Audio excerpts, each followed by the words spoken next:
Hey, Hi. so I'm assuming, I'm hoping this is recording it. My buddy went live last time we did Yeah, it, no, so I just did one of these last week. So okay. it should at We'll the end, it'll say like keep. record it. Okay, Yeah, just well, let me try it. And of course, the symmetrical value is a little different and off for me yeah. here, but it's all groovy. You are a sweetheart. Thank you for your patience because for those that are jumping in, we did not want to go live today. We just wanted to, I- um, but let me But just it's start normal, with, right? With life. yeah, You here we are. That it was meant to be this way. go with Um, I have been following you for quite some time. Ariana. Is it Ariana? Ariana? Michelle Ariana. Ariana. And I actually don't remember how I've come across your content, but I love your flavor, your brand, and what you speak is just as beautiful as you. And I'm like Mhm. engulfed with it. And I've got a million questions for those that are listening now. Once again, I didn't mean to go live, but we are live. And I've been hounding you for quite some time to do my show. And originally, I wanted to do it in person, but you're in Arizona. Correct. And I am so thrilled to have you because you you got a few different brands or like slogans and things, but you're kind of going with like love attraction coaching or love coach. Is that fair? Yes, I'm a love attraction coach and an NLP master practitioner. And NLP stands for neuro linguistic programming. Wow. Pretty much is all about how to help people align their thoughts, words, and habits for peak performance. Specifically, I do Amazing. dating because that tends to be the area that we all need it. And I've there's a few things that I've stolen from you and already started using in my private life, but you've Oh, got good. like don't find yourself, create yourself. I'm Yep. freaking, are you kidding me? And then listen to yourself. And that was your most recent videos. You Mhm. jump right into it and you have this very tender side of you. And someone told me this the other day and it was so well received. And he says, you know why people are attracted to your content and are like talking with you beyond just the podcast? He says, because you find what they say interesting and you're not trying to be interesting. Mhm. And I'm giving that to you.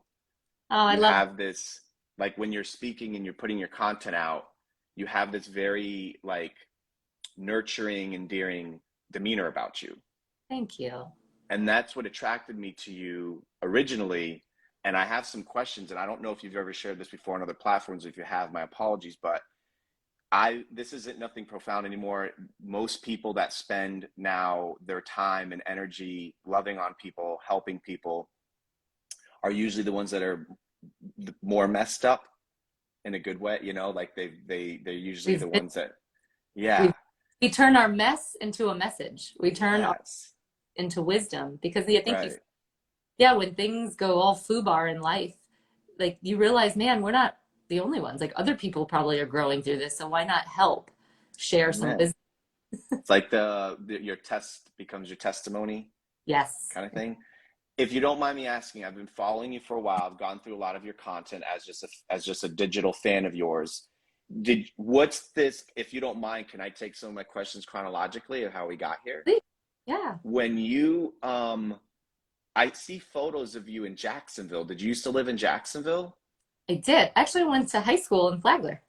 Okay, then this is how this must be. We're So connected. Mhm. let's take it from the top. You grew up in Flagler. Yep. Palm Coast, Flagler County. Yep. I don't want you to date yourself, but do you want to tell your class graduating year?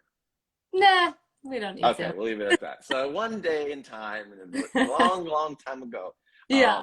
because mine's a long time ago, and I'm sure I think we're near around the same. But anyways, or how about this for those that don't? How about your era? Can you name drop someone that only the we would know because we're alumni? Were you the Carl Klein era? Were you the Joe Rizzo era? Were you the No. Okay, leave it at that. So you grew up in Yeah. Flagler, but I don't think I ever crossed paths with you in Flagler. Maybe I did, and that's why I've been connected with you since. Maybe I had. Yep. So you grew up in Flagler. What did you do after high school? After high school, I went to college at University of North Florida and Okay, roots in Jacksonville. okay, Established. I went for psychology, had such a passion for the mind, and just really it felt aligned to understand how the mind plays such a huge, powerful role in our life. And then I was getting ready to study for my PhD, like going to go on for higher education after undergrad. And I realized like didn't feel aligned. So I went into the workforce. I just did an internship at an Okay. advertising. I was really interested in advertising and using like psychology with advertising. And then after a couple of years, I didn't stay in advertising. I actually got into construction. So I did Okay. marketing for the construction industry and then went back and got my MBA in And marketing. that was all in Jax. Yep, yep. And for about 9 years, Awesome. I was in the construction design build industry, Okay. like just using my gifts there. But I had a big life change on that ninth year. Can we talk about it? Sure. What was this paradigm shift of thought or life? Well, I all through those 9 years, actually from college on into the work field, I was super anxious. Like I had a lot of anxiety, and I guess I should back it up and share a little bit of the backstory of like growing up. Like most of us kids, I was a free spirit. I was a Right. tomboy, loved to dig into the dirt, but then loved putting on my princess costumes and my crowns. And I just, you know how we just be, right? Right. Well, probably around fifth grade, I was made fun of. And so I say this in some of my other talks, that external bullying turned into internal bullying. And I became a, Mm. and for me, I just wanted to be like a kid. I wanted to be like one of the girls. I wanted to feel beautiful. I wanted the boys to like me. But I was a tomboy and kind of like that ugly duckling feel. At least that's what I felt. Okay. So I never got to, like, I wanted to be a cheerleader and a dancer and like do all the girly things. I didn't. So the bullying, I think, especially turned inward, Mm. really compounded and it turned me into like being an overachiever. Now, I think I already was goal oriented, but I was in such super achievement from a place of not feeling good enough. So I was like always trying to prove my worth. So I share that because getting into college and the workforce, perfectionism, not good enough, like constantly seeking goals Right. to pretty much feel like I was good enough. But it never was enough because again, you come at it from that energy, you keep going and going. And it's like, what are you ever attaining if you're not Right. celebrating the process? Well, that like super drive that I was in drove me to sickness for like 9 years. I was in and out of doctors' offices and anxiety and panic attacks and Wow. feel good in my body. I tell people I was like terrified of dying. Like I was like, oh my, I Wow. was so afraid of dying. But yet again, I was terrified of living. So it's a horrible place to be. Wow. So I say that because in my corporate experience, I loved what I was doing. I loved the people I worked with, but being so filled with like, I call it disconnection. I was like, just, just terrified, Yeah. right? Disconnected from self. And I think it had to do with maybe some trauma stuff like growing up, but I was clawing my way up the corporate ladder. That's how I say it. So that kind of lends you a little bit of like why I had Interesting. after 9 years, it's like it was unsustainable. I couldn't Right. keep going in the way I was going, feeling so disconnected, always striving, very much in my like masculine energy. And Right. not integrated masculine, but like wounded masculine, like chase, have to dominate, control, like have to be the best. And it's like I Right. enjoyed the process. During those times, were whoever and whatever you were looking for confirmation and affirmation, were you being supported then, or was that also not? Did you have that conduciveness from like like family, friends, a companion, like, or were you? Did you feel? Were you that much more isolated where you were self-inflicting yourself, but when you spent time in your habitat, so to speak, were you being reinforced of like, girl, you got this, or were you also receiving nothing and or worse in your private life, if you don't mind me asking? Oh, I lost audio. Hold on. Wait. Can you hear me? Yep, we were a little. Go ahead. Okay. People in my life were just very loving, but no, this was a silent battle. I never, Wow. and ever since a child, it just was like eating me up, like the bullying, the feeling. I was the oldest child, so I didn't have an older sibling, and I didn't want to be a burden on my parents. Not that I would. I mean, they were so loving, Right. but it was just like I internalized it, and I feel like a lot of people out there Wow. do that, where they don't necessarily know or feel safe or feel validated or worthy to talk to someone. So no, that was a silent battle for You never shared that with like anybody? When I started having like panic attacks and all that, like it was visible to my, significant other and family, Okay. but I didn't understand the mind body connection, Chenzo. It was crazy. I didn't Wow. understand how powerful our thoughts are. And so eventually I broke. I had just gotten my MBA. I was in corporate America, got Okay. my I didn't even walk. Like I didn't even get the degree. It was like on to the next. What's the next thing I can achieve? And at that point I had like a dark night of the soul where I was sick for 2 months, in and out of a couple hospitals and just like Wow. overwhelmed with constriction. It's like there was no like feminine energy or flow. Not saying I wasn't feminine, just when I I know mean, what you mean. yeah, Right. for the audience, like masculine energy, feminine energy. It's like that we all have both inside, but I wasn't Okay. balanced. I wasn't like allowing and receiving and resting. I was just constantly dominating, controlling, charging forward. You just said, in parallel what you're saying, you just said this adulting thing is so trippy in a good way. And one of the things that if I'm like at an airport terminal and someone's like, what's your definition of success? Not verbatim, but those people that are kind of like, how's the third quarter? Those kind of folk, Yeah. I've cultivated a saying that seems to just kind of neutralize them and saying, rest is my definition of success. I love. And I love, so another thing that I say a lot, and it took, unfortunately, the death of one of our alumni, who I was very close with, used to call me, I used to be, and I'm going to use this in a whimsical nature because I hear what you're saying, but to make light of it, you were an anxious idiot, right? Mm, And I brand myself as an anxious idiot from the years of basically high school till about 25-ish. And I didn't know, in the grand scheme of things, conquering that at even 25 was like not normal. Most people deal with it till 35, or if not now. But my buddy would call me every single day and he would say, when are you going to stamp yourself successful? And I'd be like, mm, next month, when I get the next client, I get to this. Like, and it sounds like you were dealing with that no matter what your accomplishments were in the matrix, right? Here you are at MBA and all these fancy acronyms, and you're excelling and you're doing well, and but yet you're an anxious idiot, right? yeah. Where were some of your, and I'll answer my question first so you can see what I mean, is my darkest hours were always at night then, with a yellow notepad. I got to save the world, not necessarily the whales, but I've got to I got to be a billionaire. And I don't have many regrets in life, but if I could go back the countless hours of sleepless nights jotting down what probably looks like medical prescriptions from an MD, because it's probably not even legible, it was so manic and so panic. Where were your darkest hours in those times? Was it at night? Was it all day? Because they say you were referencing like having actual attacks. Was there like a recipe to it where it's like, oh my God, if I don't have my coffee, my water, and I exercise at noon, I'm freak out. Like what was, Oh, gosh, that's such a great question because you're asking me like what was kind of the strategy, the unconscious pattern.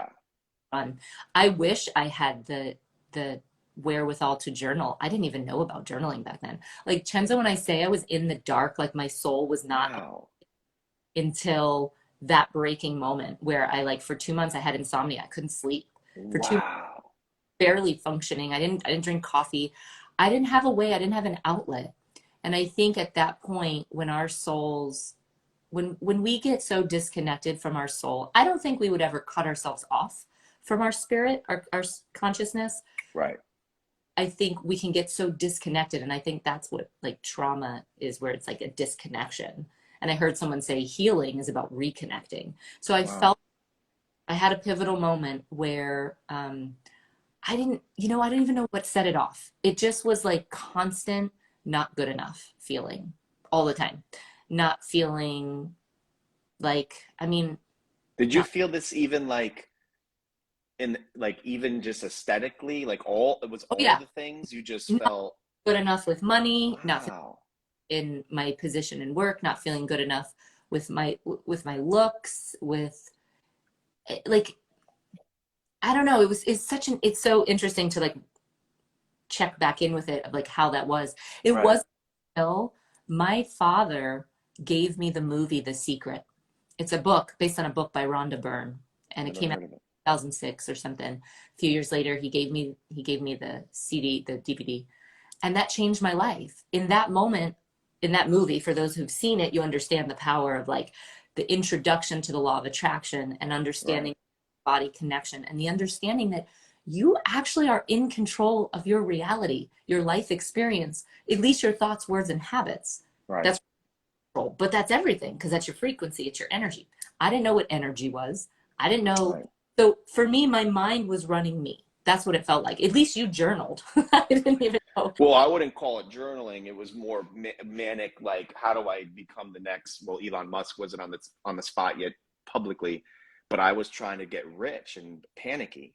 But on your note of this, like recollecting, and you don't have to share whatever your dragons were that you slayed and were dealing with, but you had mentioned that you had gone through some trauma, and whatever those dragons were those things that you had, were they still like I'm sure that those were big. Is that, would you say, were some of the reasons why you were dealing with this? And I say, I guess I'll piggyback on that question of saying I was super blessed with having a great upbringing. I didn't deal with anything more than, you know, wanting to not come home early. You know, like that would be that I had a really good life, and you know what it's like to grow up out here, so it was pretty safe, cool, calm, and collective.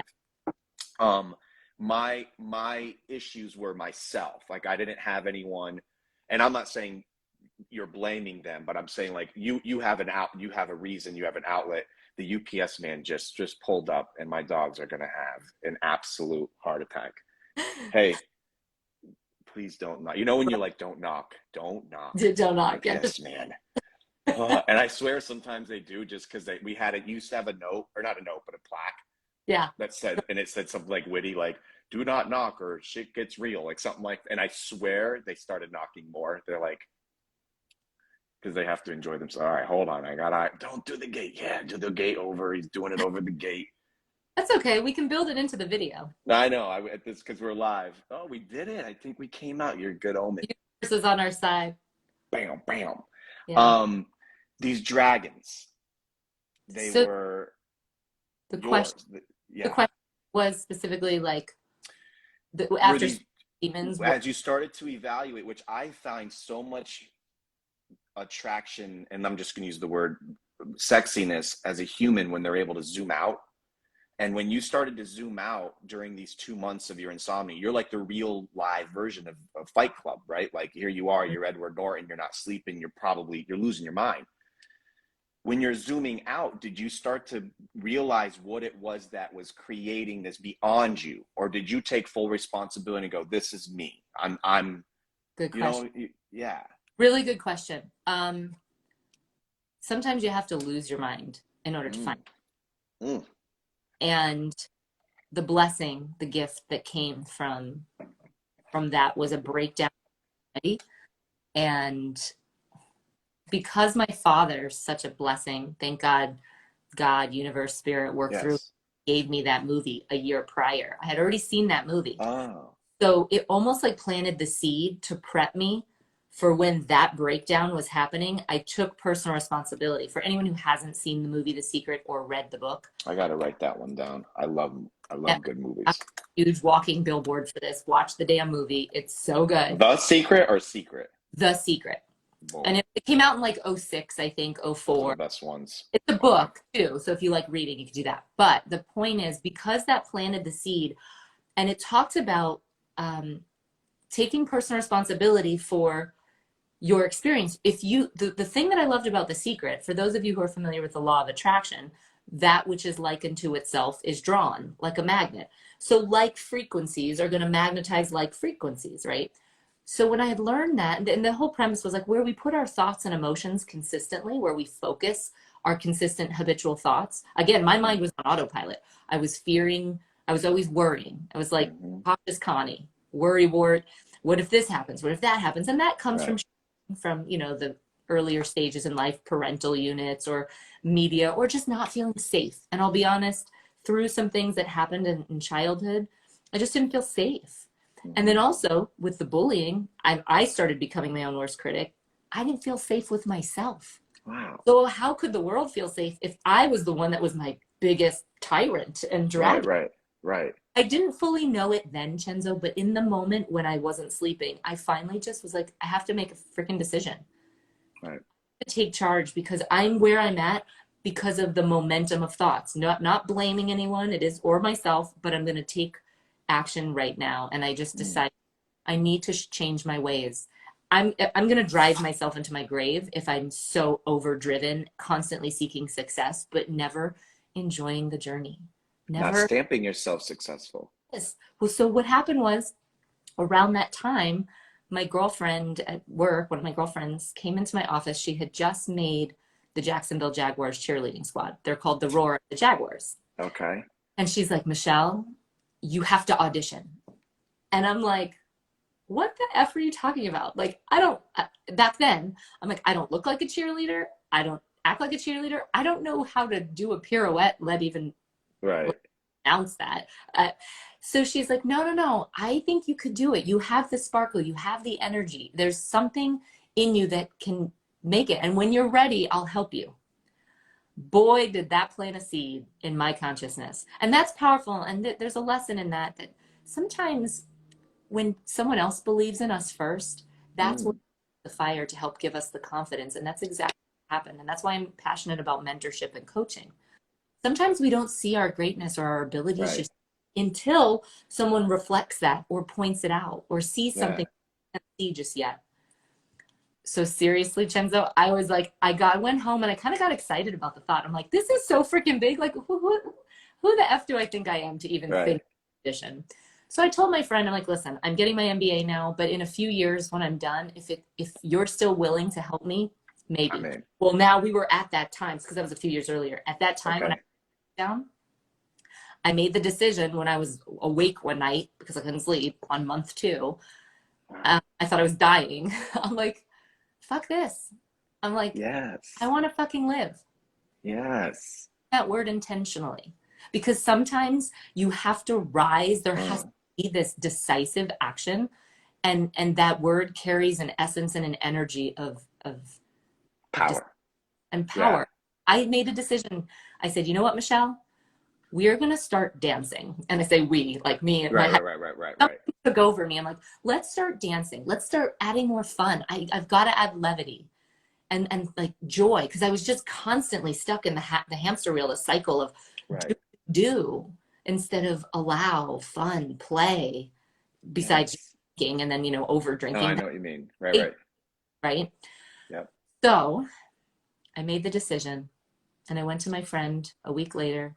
Her name's Jennifer. And I said, Jennifer, all right, I'm ready to audition for the NFL. I have no effing idea what to do. I mean, it was a lifelong dream as a kid. I wanted to be a Right, cheerleader, but I don't know where to start. But what I did, she's like, I'll show you. She introduced me to mentors and coaches. And I was like, right, okay, right.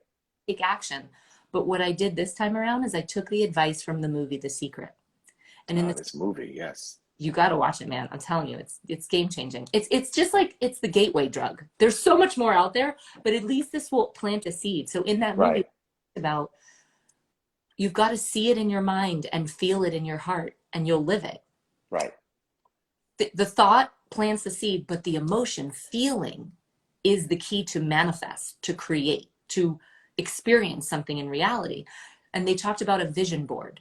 So what a mm. vision board is, are you familiar? Yep, yes, No, I am. go ahead. Can you share what you know about vision board? Because that's Well, I was actually just talking about that today in my meeting. I think there's a few different variations. This one happened to kind of correlate into a corporate sense or a business sense, and they had this massive logistical system in their head and in their web environment, but they yet after probably X amount of years in business have ever really jotted it out. So I'm coming in as a consult to kind of give them a way to lean out their process, and they don't know their why of a lot of their sequences. And yeah. I cool, calm, and collectively, I'm just like, well, why do we have a 10-digit number that's populated when a sale's made? And they're like, I don't know. I'm like, well, creating a 10-digit sequence code when a sale's made logistically is a lot more complicated. Can we lean that out to maybe a timestamp because it need to be a unique indication of a sale? they're like, we never thought about that. I'm like, it's going to be longer, harder, and more cumbersome to do it. So my point is, I said, why don't we zoom out and like, why don't we, not from a pretty perspective, because we're not trying to look for investments, but why don't we jot this out? So even though I know that vision board was for their a business and their service, I think, and correct me if I'm wrong, it correlates into someone's personal life. And that is, why don't you kind of give yourself your own. Did you watch Teddy Ruxpin growing up? Did you ever have a Teddy Ruxpin? I've seen it. You I remember think, the little guy? He would talk. Burr, burr, burr, burr. oh, yeah.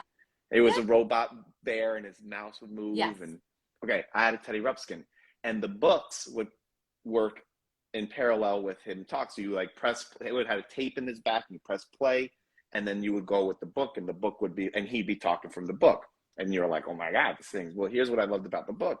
The book had these maps, almost like a Bible. You know, like a Bible has the maps in the back. Mm-hmm. But instead of them just being like an arbitrary map of with no direction, they had like how to find the treasure. And I'd bring this book outside, and I was like, this is how I'm going to find the world's treasure. And of course, I knew there wasn't a real treasure I'd find at the X, but I made pretend that the streets of, you know, Palm Coast in the F section were the streets, the same mapping system that was in the Teddy Ruxpin books. So I would say a vision board to me is, why don't you like a map to where you want to go. And maybe the things that aren't even fun to deal with, maybe it be a job or maybe a situation, but identify them on there and how you're going to either deal with it, overcome it, slay it, eat it, etc. Is this fair to say? Totally. Yes, and you hit the nail on the head. The science behind it is the brain does not know the difference between what you observe externally and what you imagine, or like what actually, or what you imagine in your mind. Now, the beauty of vision boards is you start to plant a seed of imagination, Yes. seeing a potentiality in the future.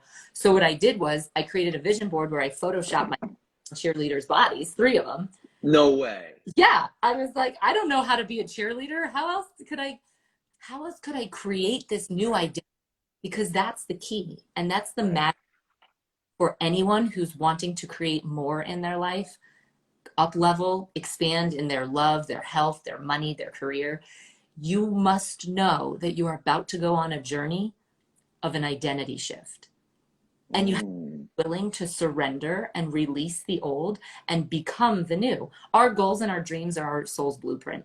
They're so important to honor your desire. And that's what I was feeling a desire of like, wow, this goal's so freaking big. How am I freaking, this is so beyond my like comprehension that I could even make. You know how many women audition? I can't imagine. Like, in a given year, there's maybe about 850 women total in the United States out of the 333 million, whatever. Right. Like that's it's a golf number. It's a low number.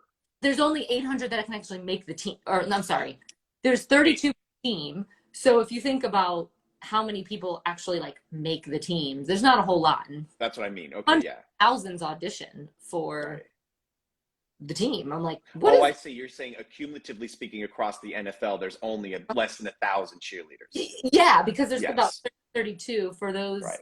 And tens of thousands are probably auditioning. Yeah. So for me, I'm like, wow, this is so beyond what my mind could even grasp. But because I understood the power of vision from the movie and I started learning it, I created a vision board. And every day I would look at that vision board because I was able to, because of Photoshop, see my face on a cheerleader's body. I'm like, that's what I could look like maybe. So I started to imagine. I would take a minute or two as I looked at my 3 pictures on my vision board. As you know, I would see myself in the beautiful attire and like how would it dance, because I didn't really know how to dance either. So I was taking action. I was going to dance classes, but I would imagine what would it be like to perform in front of 70,000 people? Like, what would it be like to be on the field? And caveat being that was a brand new team, so there's all this, right? That was like that had been around. It had been around like maybe 15, 20 years at that point, I think. Jaguars? Yeah, they came out in 95. Oh, I didn't know that. I thought they were, I guess with when Shere Khan or whatever took over, there was all this new. Right, the year before, I cheered the last year of the Weavers. And see that, and I remember that being a big rebrand and I almost felt like they had never even been in existence because they unfortunately were a horrible football team. So you didn't hear a lot of it. But this is amazing. So you legitimately have your face on a cheerleader's body. And where was your vision board? Like, I had it in I had a big walk-in closet, so it was on my mirror. So every day that I was getting ready for doing about, going about my everyday, I also started a gratitude practice. So while I was being thankful for what I had and who I was, which is also key. If you want to create something new, you also need to be in the frequency or the feeling of appreciation for what you have. Because if you're constantly like, I don't want to be here, I don't like who I am, I just want to be there, that's not the frequency or the vibe that actually matches the energy you're going to be in when you hit your goal. So you have to learn how to tune your frequency. And I have courses on this called Tuning to the Frequency of Love. I've got the achievement formula. I've got like home study courses that teach people how to become the next greatest right, version, because it takes a frequency, a vibe, an identity shift. So every day I would look at those 3 photos and I would imagine, right. viscerally feel, because remember, the brain doesn't know the difference You're between right. imagine and what's real. So I was starting to create neurocircuitry, and this gets into the science of it. Neural pathways were literally being forged and formed in my brain Mm, that signaled chemicals in my body that this was already true. mm. I'm seeing a picture of her, the cheerleader version of me. I'm imagining how it would feel looking through my own eyes, hearing the sounds. I got visceral with it. And then Mm, I took action. I went and took classes. I went right. and hired coaches. I gave myself 3 years to hit this goal. And I didn't, I put the blinders on and I was like, just go for it, Michelle. Forget the not good enough bullshit. Hmm. Just have fun. And that was the magic That key was to it. have fun in the. You're saying so many, well, everything you're saying is beautiful, but you say so many words that are my new my new way of living, and it's been rest. Life is not that serious. To play, and I've been saying this a lot recently too, and that is we grow up in a very high fructose corn syrup way of living, and we spend 18 plus years from a nominal scholastic level, because I didn't go to college, etc.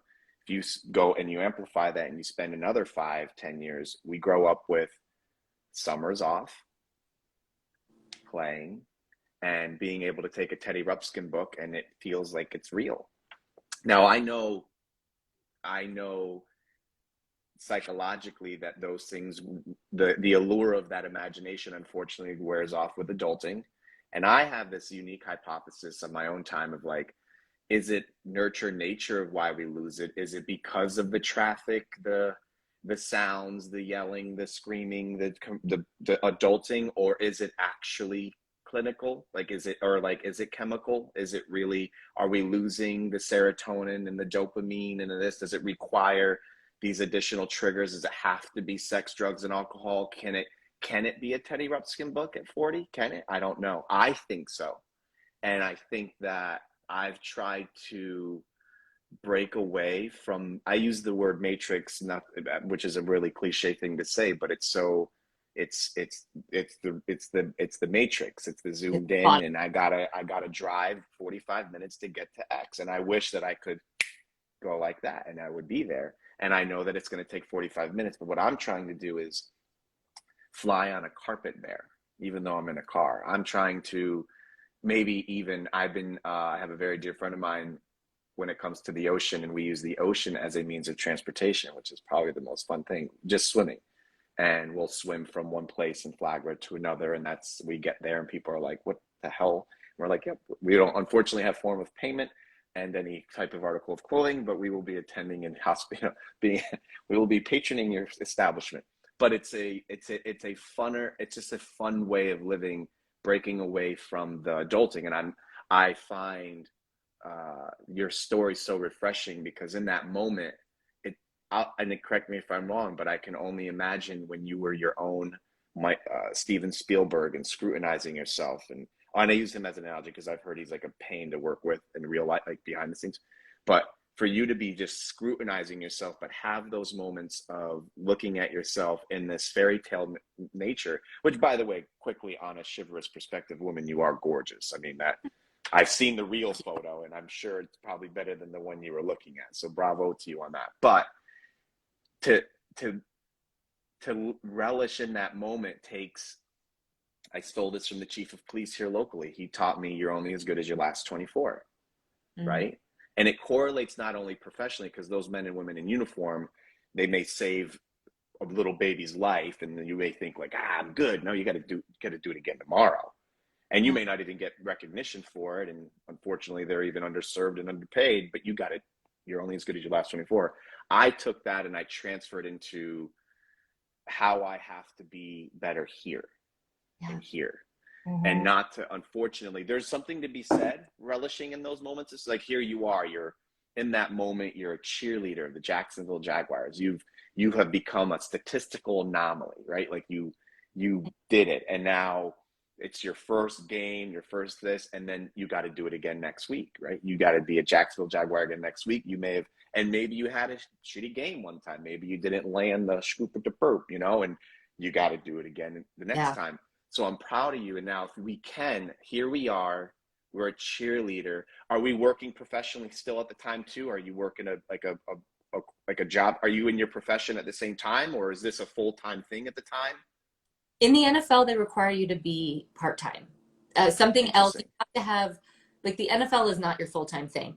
Being Okay. the ambassadors of two multi-million billion dollar brands, we have Right.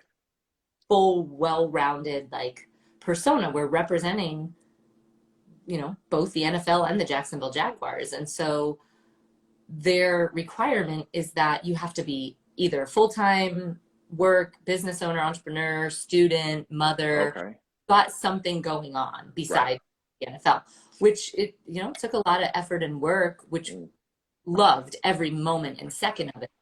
It it wasn't just, it wasn't like, oh yay, I've arrived.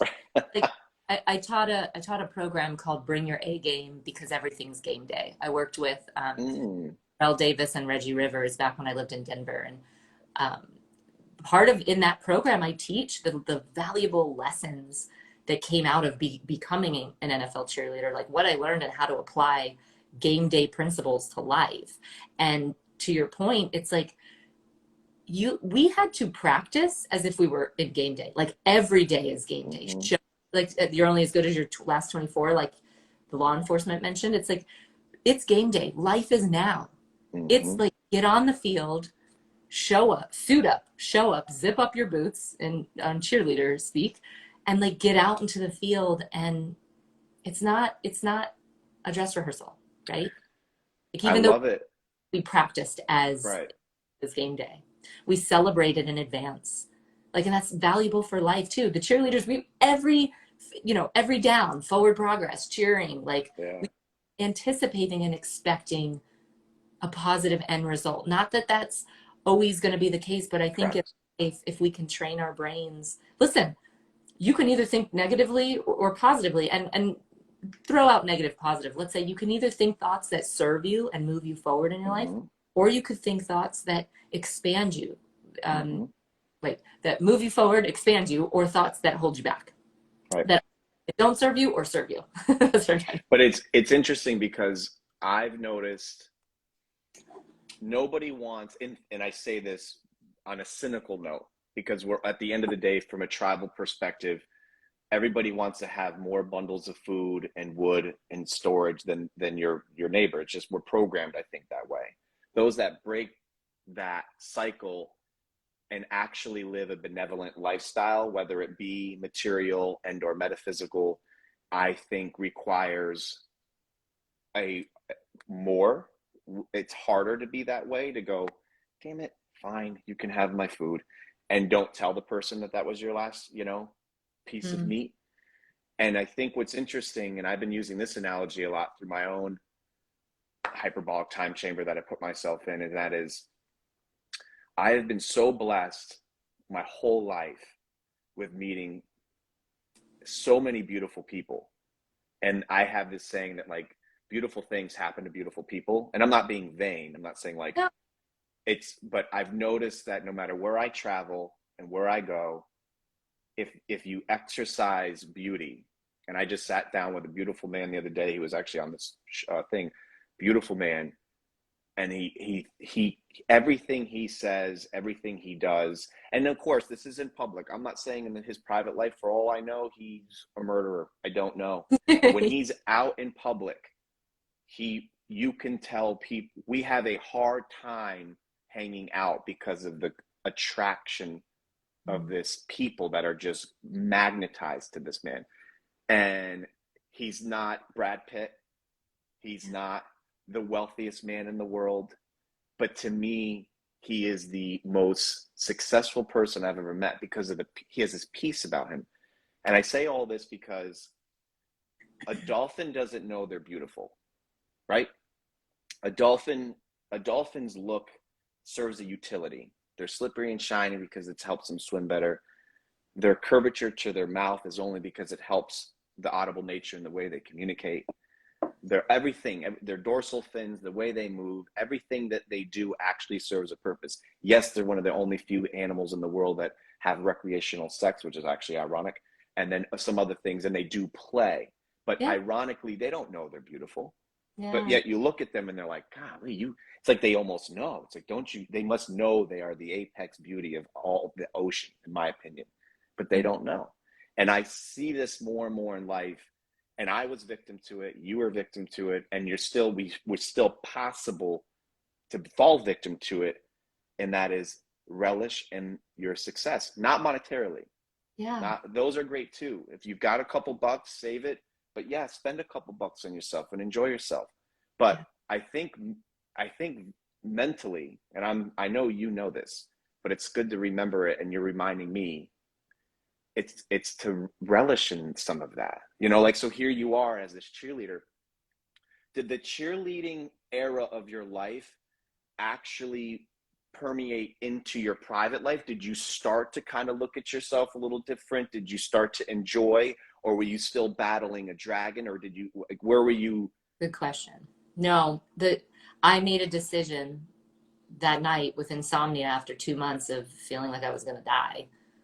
I made the decision that play and fun have to be like non-negotiable. So the energy, the fuel that I put into it, it wasn't dirty fuel, like got to be good enough, got to be Mm-hmm. significant enough. Although maybe there was, being significant. I mean, becoming a performer and, someone in the community, like there's some level of probably significance. And I own that. I love and honor all aspects of why I might do something. My drive was that I wanted to prove it to myself that I could just have fun.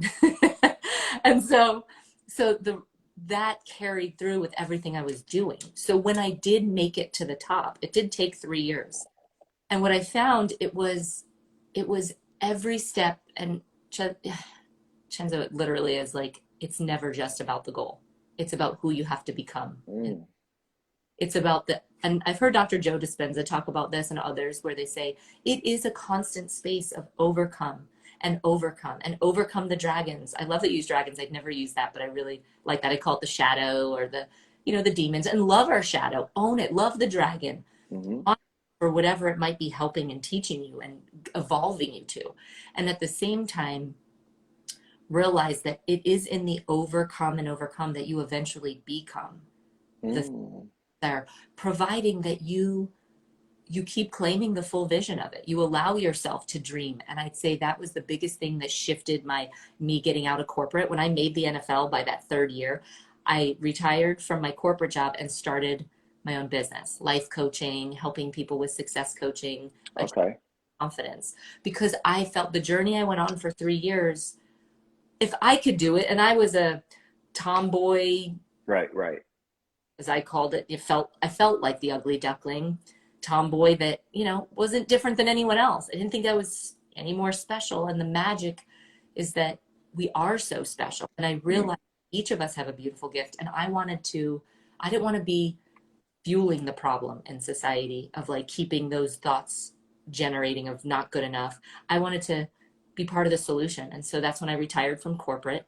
The same year I made the NFL, started my own company and started building a life coaching business and a speaking business to help get the message out there of empowerment, of possibility, that like when you are willing to walk with your shadow, face it, the dragons, not be defined by it, and also hold a greater possibility, a greater vision of self, despite what the external is. Because remember, the external is just a projection of how we about ourselves consciously. So by choosing fun and play to infuse that into the journey made it a gorgeous experience. I can't say that that's the case for everyone. I cheered along other beautiful, gorgeous women that Mm-hmm. I had such compassion for because some of them did face the not good enoughness Right. we're coming from. And that's not just cheerleaders, there's celebrities, there's athletes, there's everyday folks like us, like just all of us, and entrepreneurs, moms, dads, like we're all just doing the best we can. And I Mm-hmm. think we learn the power that we do have where we can actually create our dreams if we are willing to go there. Like sometimes people You, don't go there. well, I think, and it's just funny because I don't brand myself as a business expert or but I have more and more people that even in passing at a restaurant will be like, "What should I do at my restaurant?" I'm like, "I don't. What do I do? I can't even cook. What you mean? What do I do?" And I've been trying to get more. It's almost like receiving a gift and just receiving. And instead of being like, "I don't know," I preface it with, "I don't know, but I let me think here." And the other day, and it kind of correlates in the metaphysical. You ever seen those people, whether it's their private life or business life, like no one wants to be here. No one wants to come here. No one wants to hang out with me. Nobody wants to eat here. No one wants to do this. And I said, "Well, why don't we? Why don't you hang out here?" He's a non-present owner. He Oh, wants to be. He's trying to stimulate that. yeah. So why don't you hang out here with me? I'll come hang out with you. I can't. I'm not your source. I'm not going to fix anything, but I'll bring a few guys. We'll watch some soccer here. But well, if you come, I'll come. I said, really? Show up. So yeah, you go. I'll go. And then I go, you know what we should also do?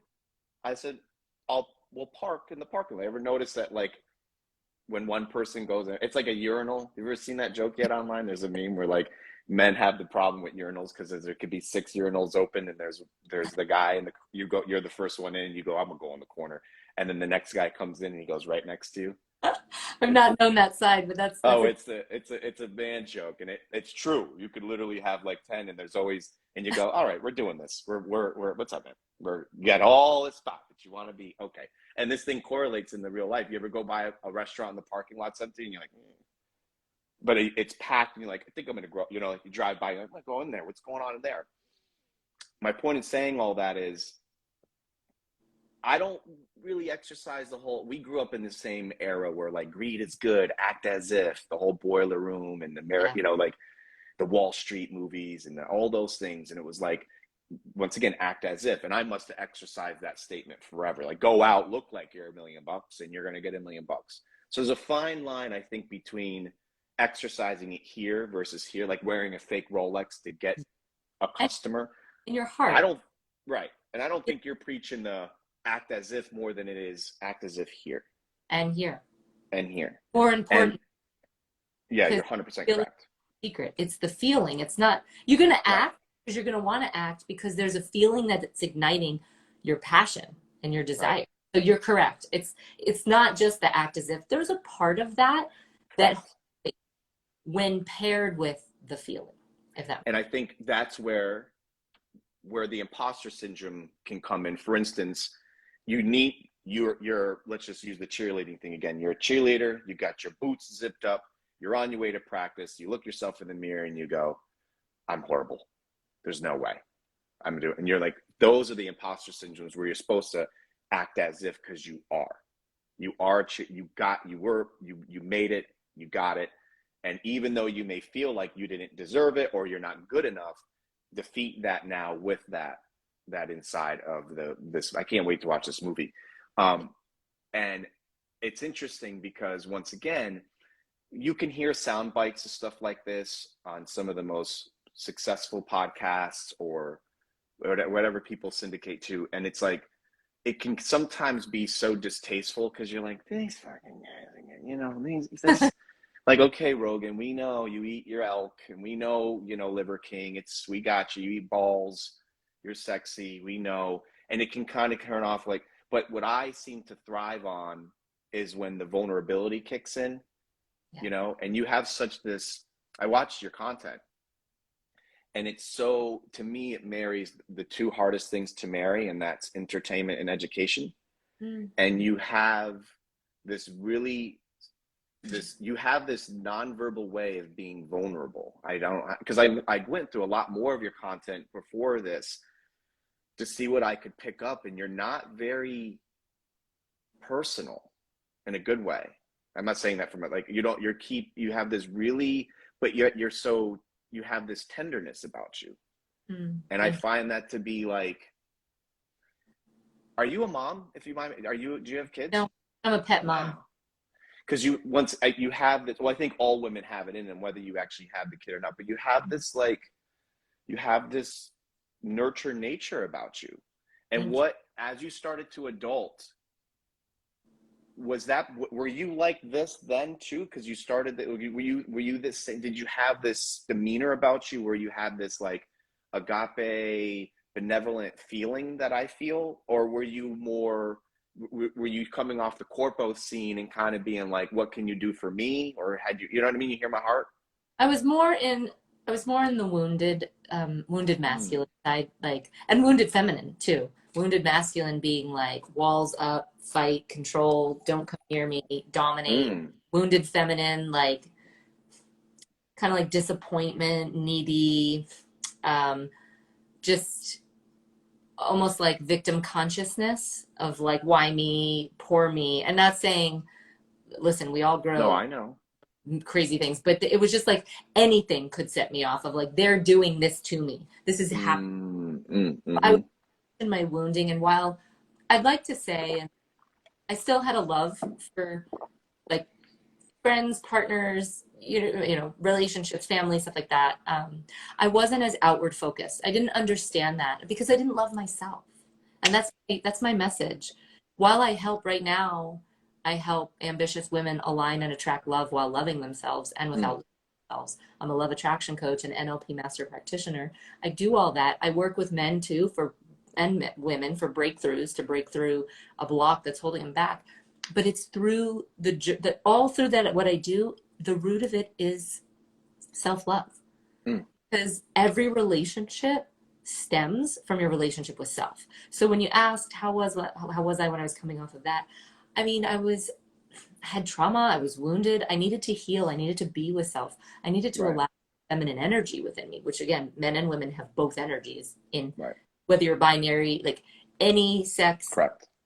We have both energies within us that even just when you inhale, that's a feminine energy. When you exhale, that's a masculine energy. Giving out masculine, receiving feminine, right? So I think over time, as I started to understand how to love self more, I was able to, this tenderness that you're feeling, which by the way, thank you, what a beautiful compliment.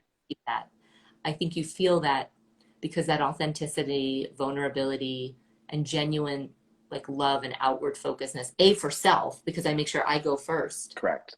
Taking care of me so that I have more to give, more to share, more to flow into the world.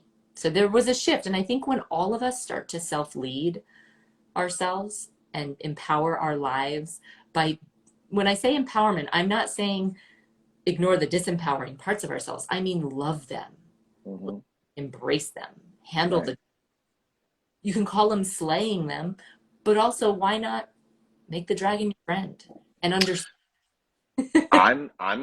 I've cultivated something new that I never used to say because of your dialogue. And I'm going to not only continue to use the dragon as the analogy of the carfuffles in life, but now maybe we ride the dragon. Yeah, with the dragon. I love that. I'm going to borrow that and I'll give you credit. You can have it. I am like an Avatar. enamored. Yeah. Where she's so sexy. That girl gets me. It was Little Mermaid and her got me. I'm like, wait a minute, maybe I'm an interspecies like attract. She's beautiful, that Avatar lady. She really. But yes, you're correct. They ride and they do the little. They connect, and I think there's such a metaphor in Avatar about when he had to dominate, control the called it the big one. Yeah. But it wasn't actually in dominating it. It was aligning, coinciding with it. Yeah. Coinciding, dancing with it. And I think that's a great analogy for our life. I think that movie Avatar is a beautiful analogy. Matrix. There's so many great movies out there that have. Oh man. Well, my Bible the movie, if I only had one, I actually only do have one on my phone downloaded in the event I'm isolated and I need a breakaway.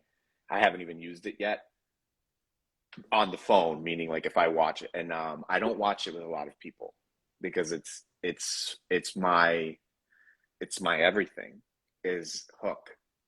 Really, Is I love literally, the. and it's weird because I just watched it recently. You know, you could watch it every single day, and every single day you're a little bit older, a little bit different. And I hadn't really watched it like I watched it recently. Is like I was like, I never realized that they were portraying Robin as this very neurotic, you know, cynical man and working hard. And I never vibed with that. Wasn't where I vibed was I felt like Jack, the son who didn't have like, hey, I'm over here, you know, and but what I really to this and just recently watching it fresh and just like I cried too. I cried the whole it. I have this other problem. I don't know if it's a problem, but I can't watch home movies without like heaving crying. It's very weird. And I didn't have any trauma or anything, so I don't have any like, oh my God, home, maybe I home movies with family. I'll, even by myself. Oh, I watch. don't know. I don't even know. I don't think I've really ever talked about it publicly, and it's not a woebegone. It's part of me. But I remember when I started to be able to.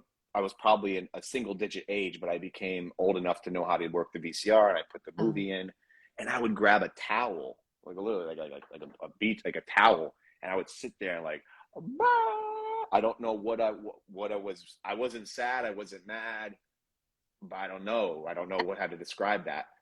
But that's actually, thank God you as a in that adult, young adulthood or childhood into adulthood had that outlet. So many people don't think it's safe to even feel. And so the Mm, fact that you even had like consciously your spirit guided you to feel emotions, like that's a very healthy expression. And I think what we're moving into, I know I'm part of the solution and a lot of others mm-hmm. you and others in this space that are getting messages out there of like, it's okay not to be okay. And it's okay Yes. your emotions. Like like Instagram, trying to look at Instagram, like that's Mm, just perfectionism and filters. And right. I like a good lighting filter, but in the end, it's being able to walk with each other and be Right. like, look, if you were able to feel your emotions and that has created a healthy expression for you, you may still have dragons, we all do. Yes. Let's help other people feel safe to Right. feel to ride their dragons and feel, so I think that's great that you were guided to. Well, thank you. And I could say, you just, that was another, that's one of my other keywords of life that was given to me over the last probably 10 plus years, which has been unbelievable. And I've had some of the most beautiful people say, some of the common denominator has always been the word safe. I feel safe with you. And I remember being told that for the first time. And it wasn't even from a companionship perspective more than it was just someone who I habitually hung out with. And one day they caught me off guard. And I'm a big fan of like watching cartoons and stuff. And they were just over on a Saturday morning watching some cartoons. And they just like looked over at me like, I feel so safe with you. I was like, what? And I'm not like, it's not because I'm like, what's the waterman name? Jason Samoa or whatever. I'm not like this Yeah. big guy and I pretend I'm just a simple little guy. And I'm like, you feel safe. And they went into this like 5 minute speech about why. And I'm like, but the word safe is so it's what we all want, right? We all want to be well pursued and well wanted. And I have something that I've been asking myself I have a lot of people confide in me, and not all of it's sometimes good. And meaning not good because they're just can't seem to smile and to play. And I've noticed those that constantly complain, and we're all guilty of it, so I'm not picking on anybody. But I ask people now, would you hang out with yourself? You know, would you be your friend? Would you, Yeah. whether they're a family member, an acquaintance, or a fellow coworker, and you find them, they're the people that seem to be the most isolated and ostracized from society are the ones that are just, they wouldn't hang out with themselves. It's almost a rhetorical question. And I'm not trying to change the world, more than I'm like, why don't you just focus on the 6 inches in front of your face? Yeah. Don't be like me when I was, and I still was so thankful. I had a gay couple once catch me off guard in Flagler and walk up to me, two guys, and you could just immediately tell they were mate. You could just tell the happiness. They were just like, they weren't breathing. They were sucking in life, and it was Mm-hmm. beautiful. And I had been at I was at a venue, and it was midday, and I had just concluded a really wonderful lunch and great energy. And I could tell they were just staring over at us in a great way, just like wanted to be with us. And this happens to me a lot, and it's currency to my soul. I'm like, oh. So as soon as I conclude the lunch, and I'm like giving my hugs and love, like take care, they like come running over. They're like, "You're Chenzo, right? You're Chenzo?" I said, "Yeah, yeah, yeah, yes sir, yes sir." And they were just so excited. Two beach bums too, which are my favorite, you know. And they're like, "Listen, I'm Berter. This is Berter. We have a question for you." I'm like, "Yeah, we've been dying to talk to you. When did you fall in love with yourself?" And at first, you would, if you tell the story without the caveat, that question could be so demeaning, right? Like, would you fall in love with yourself? So Yeah. it was so well received. It wasn't like, when did you fall in love with yourself, dude? It was like, we have to know, when did you fall in love with yourself? And they're looking at me like salivating at the mouth with like, and they're grown men, older men. And I'm like, oh, wow. And I go 25 because it hit, because I spent 25 was a huge, uh, I went through a massive metamorphosis. I was living out of the States for a while, but we won't go there right now. But point is, I remember specifically 25 being, and it happens to coincide with a pretty cool number. And I was like 25, and they're like, they looked at each other like, like they had this hypothesis and theory on me. And I'm like, is that bad? Is that bad? Like, did I do good? And they're like, we haven't yet. And I was like, and these are grown men still enjoying life. But what it taught me, and of course we had a wonderful little sidebar chitty chat. And what I extracted from that conversation was, they are not waiting to love, even though they don't love themselves. Is that fair to say? Yeah. And Having a willingness is the first step. I bet you must see this on tremendous scale. It's almost like I see soccer 4 or 5 days a week recreationally, and I could tell you what a ball smells like, grass smells like, when it's going to rain, when it's not. I could tell you what, and you must see so much in companionship, which is what the world revolves around: companionship, money, and sustainability, right? Like, and you must see so many people that are probably living a life void of companionship because they don't love themselves. And also being in companionship with toxic relationships because they love themselves. And I've seen detrimental, horrible scenarios on that realm too. And so the common denominator, the simplicity of it, and it's one thing to be like, oh, love yourself. It's like I am on a continual journey of deepening into self-love. When you ask the question, like when those guys said, how old were you when you fell in love with yourself?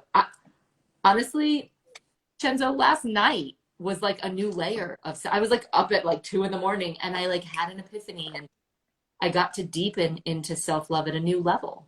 And so I think as long as we're committed to self and committed to the Mm, relationship with self, we don't have to have it all figured out. And if you do, if there was mm, a defining moment for me, it's been these little defining moments, little steps. It wasn't one, because I was faced last week. I had shadow dragons surfacing of areas where I wasn't loving aspects of self.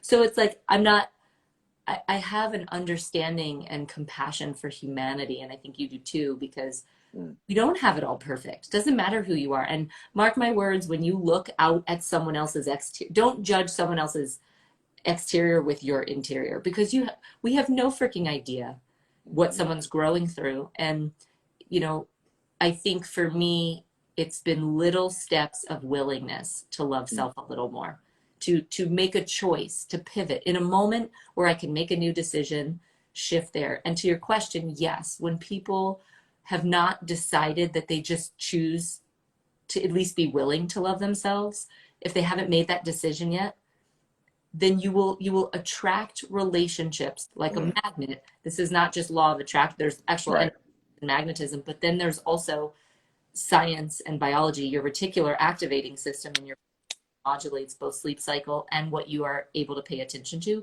will only show you that what you're putting out. Mm, So if you have not decided, if you are in a space where you're constantly looking outside of yourself for your needs to be met, for your values, and sometimes that comes because of trauma, and I get that. It's, right. and willingness to love self means willingness to face the dragons and Mm. learn how to ride them, learn how to harness them, and also be willing to invite in the unicorns too, the lovely parts of yourself. It's perfect. I have because you're head deep in people's and society regarding the love factor.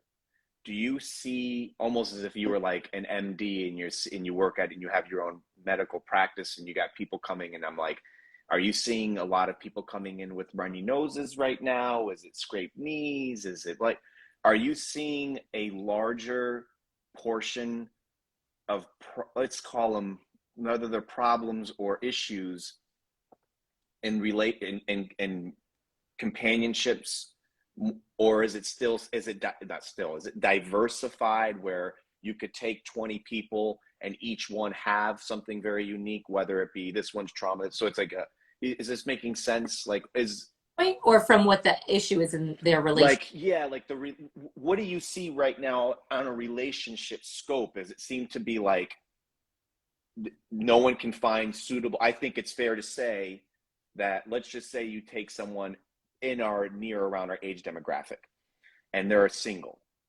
and they're looking for companionship. Is there seem to be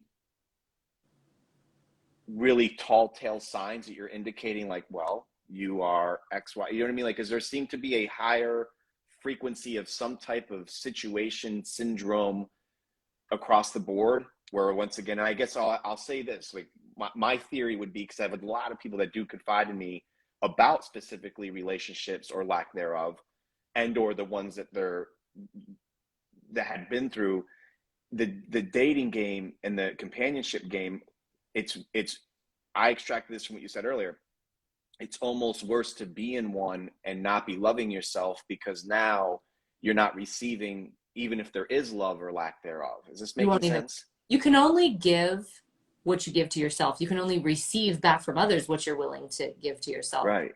So that's a great question. Is there like a commonality, or is there a trend? A trend that I see in breakdown is there's no good men.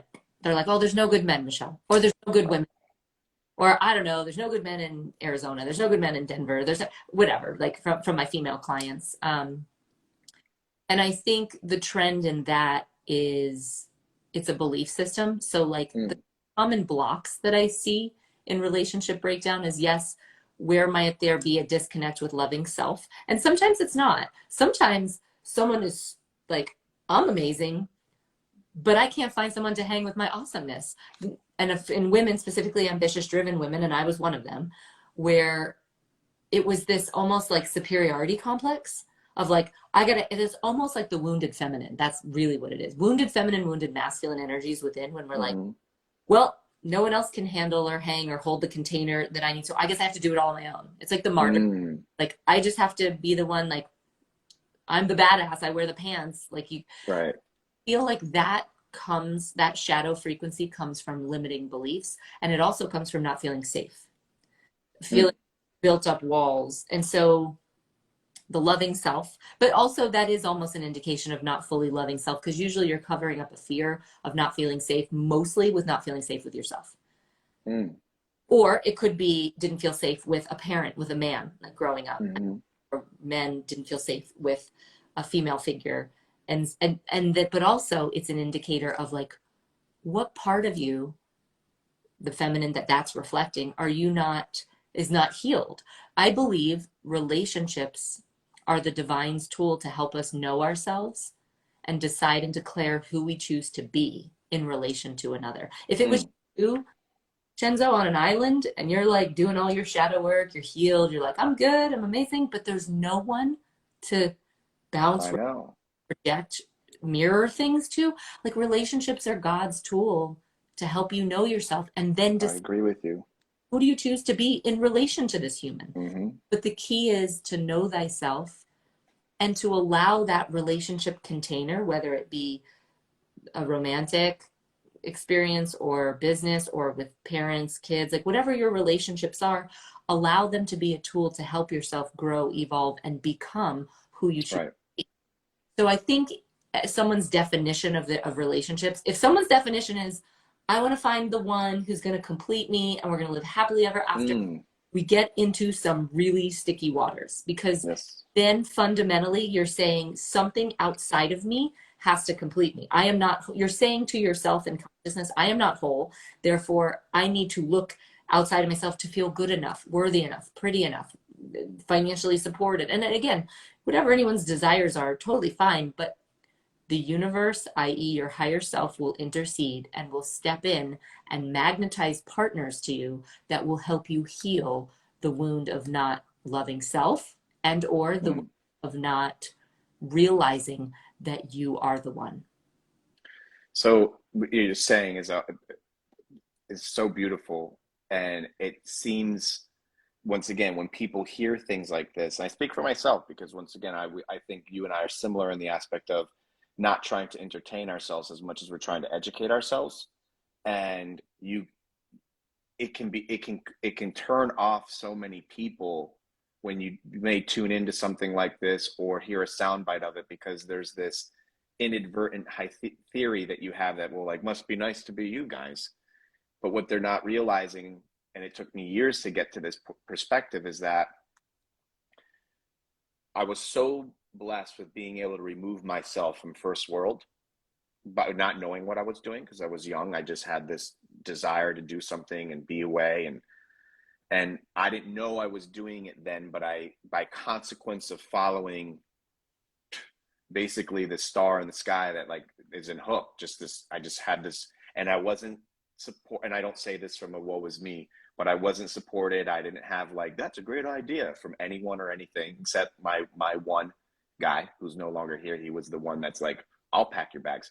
But with the immediate people and things around me were everything I wanted to do, I was told that it was pretty stupid to do, and I still continue to pursue it. And I was pursuing something I didn't know existed, but I felt like it did. And by consequence of doing so, some of the ramifications were stripping myself of vanity. I had always wanted to be the sexiest, richest. I wanted it all. Who didn't? Who could grow up in the late 80s, early 90s and not want to be greed as good? I mean, it was the way it was, What we we were, wanted to be. the thoughts that were planted in our paradigm. Right.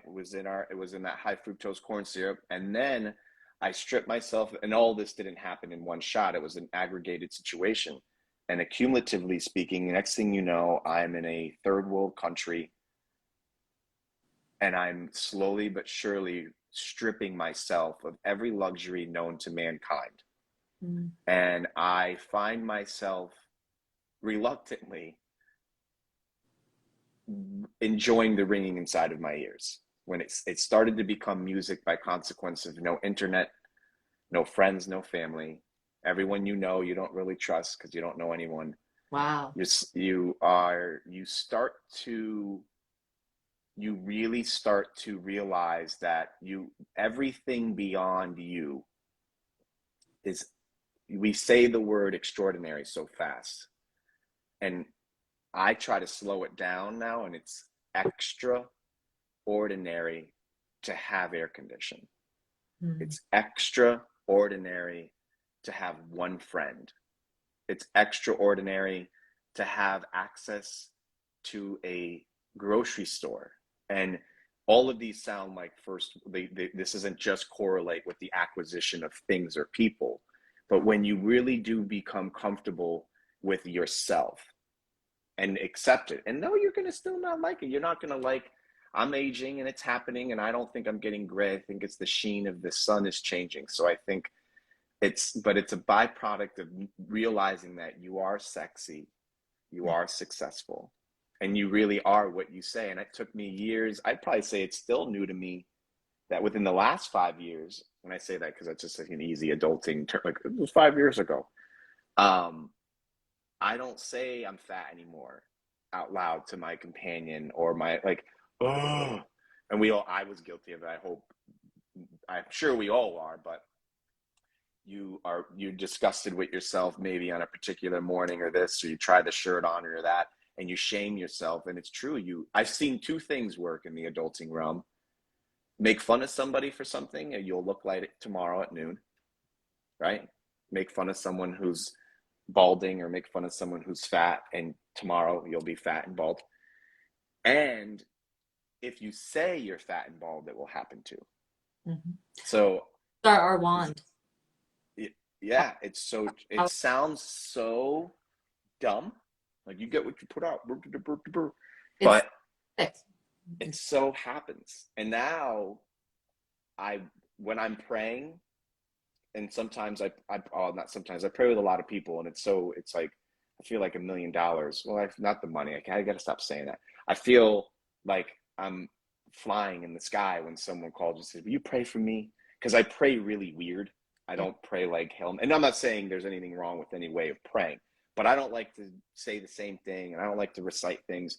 And I'll say some things that are pretty redundant, and that is like, keep me young and keep me healthy, keep me sexy and keep me, and it feels good. It feels good. And I know when I was going through my first ever injury that took me out of soccer, it took me 3 months, which in my opinion was way too long, to stand in victory and go, I'm going to be back stronger and faster and better, which was completely in defiance of what the doctors were saying. And it happened. It really happened. And I remember when I was just a little kid, anxious idiot syndrome kid, who didn't read, well, if you were a struggling entrepreneur at some point, we all read the same books and this, that, and the other. And someone had taught me, like, put on a Post-it note, almost like a vision board, but put on a Post-it note how much you want to make in a year. Yeah. And I remember like, well, that's pretty stupid. Like, okay. But I did it.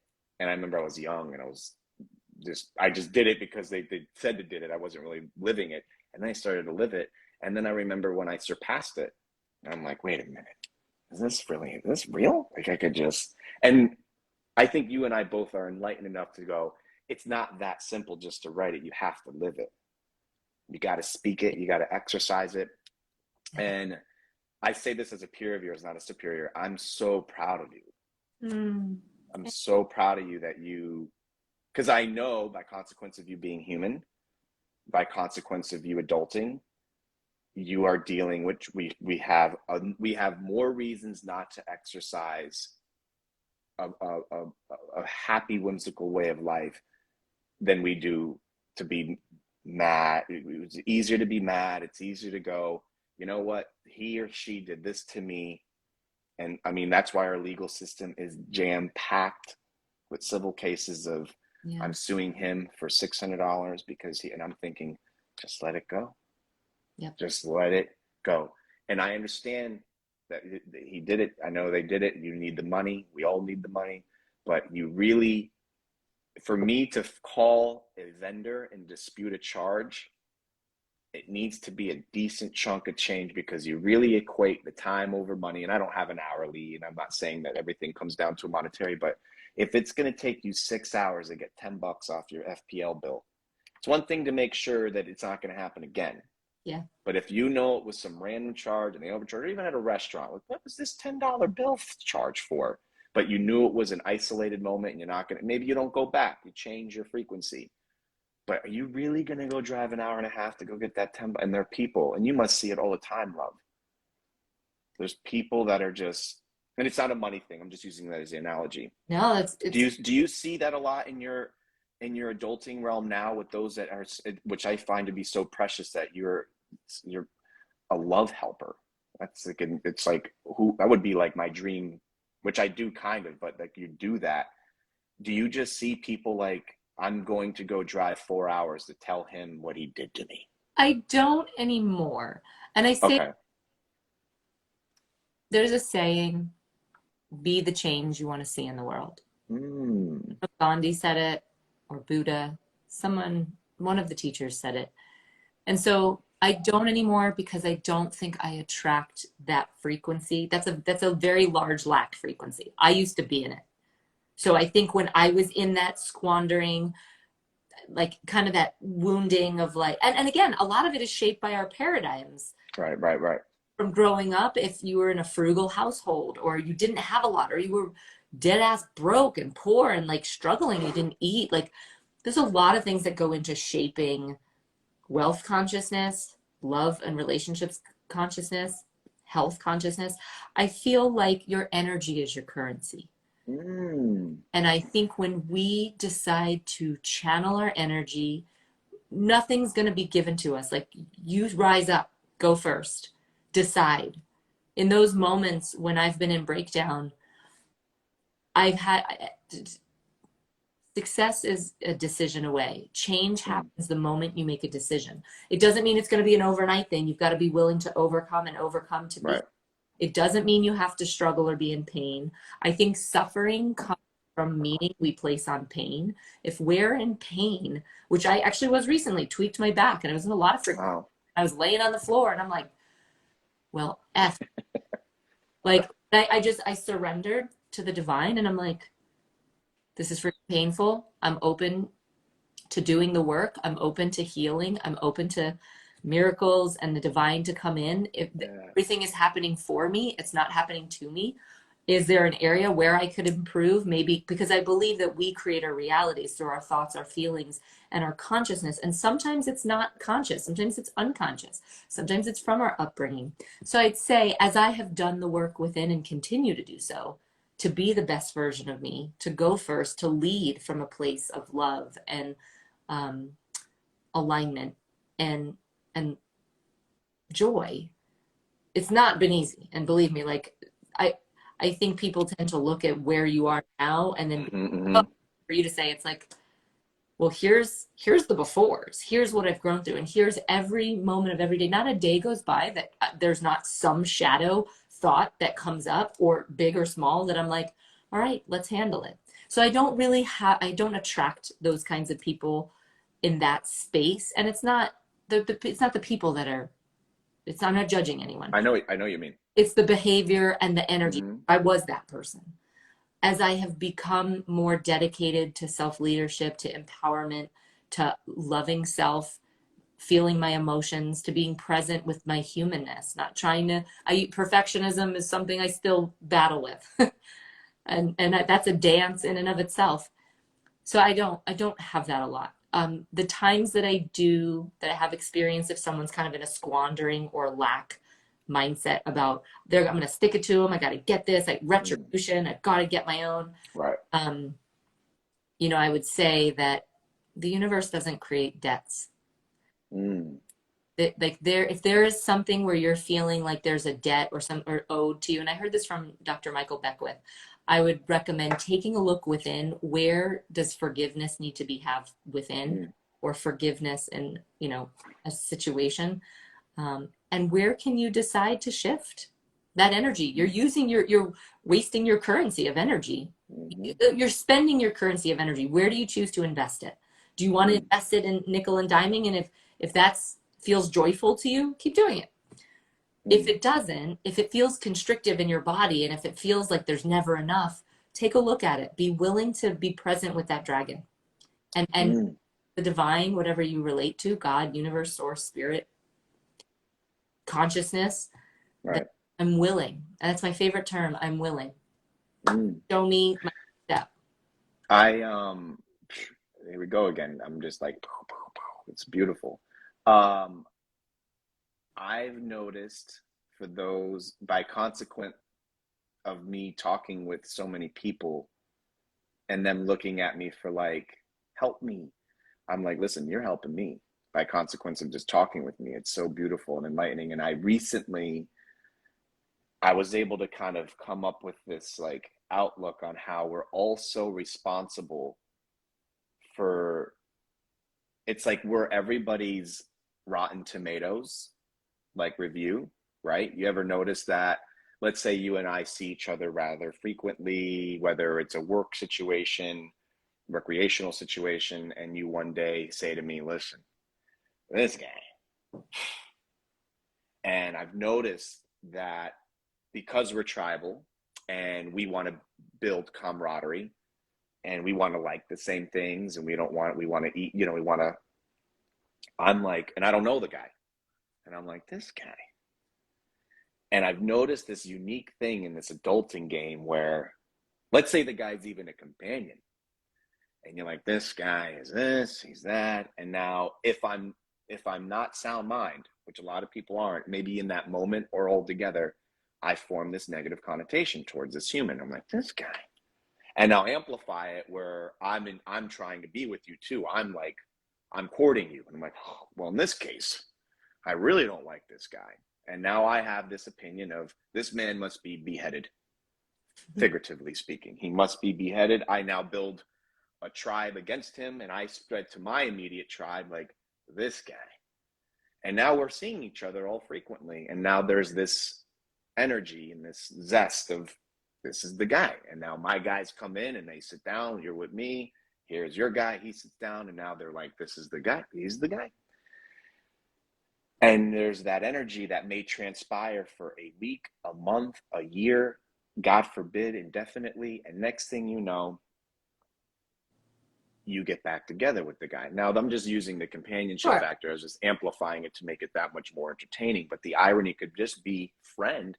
And now I'm like, he comes to the table and he sits next to you and you're like, he, oh, ho, ho, ah, ha, ha. And I'm like, what the, I thought you, and then my crew's like, I thought you said that he was.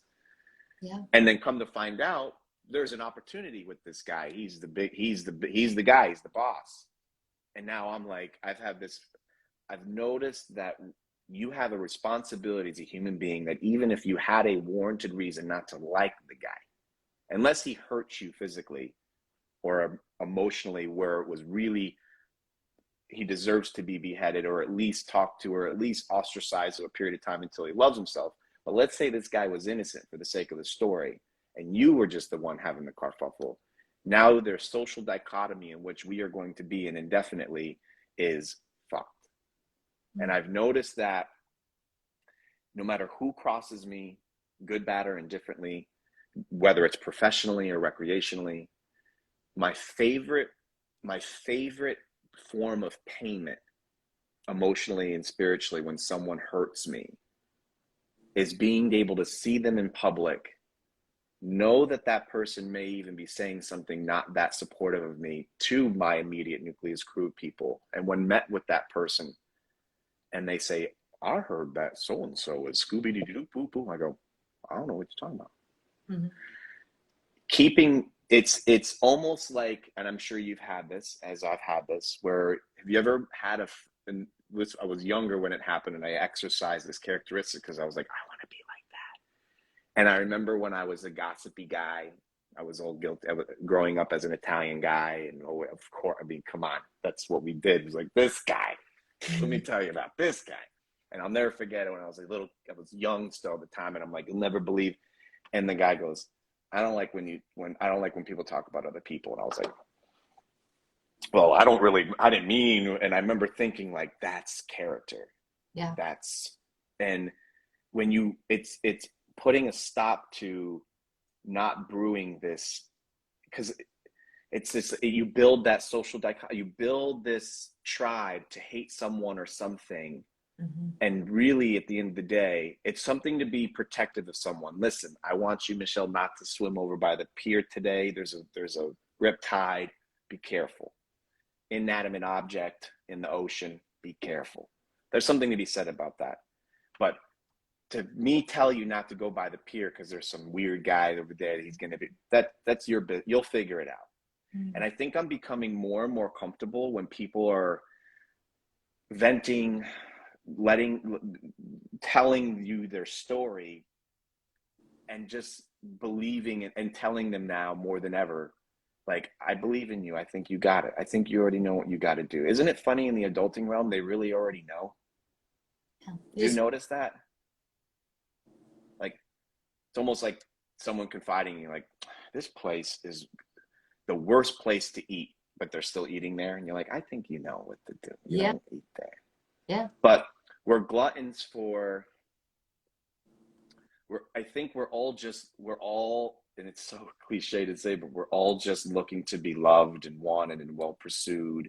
Yeah. And I think it's interesting that, like, look at the law of attraction, even in this case, right? Like, this is the unequivocal definition of me being completely attracted to what you produce on the internet, and Thank your content, your demeanor, your message.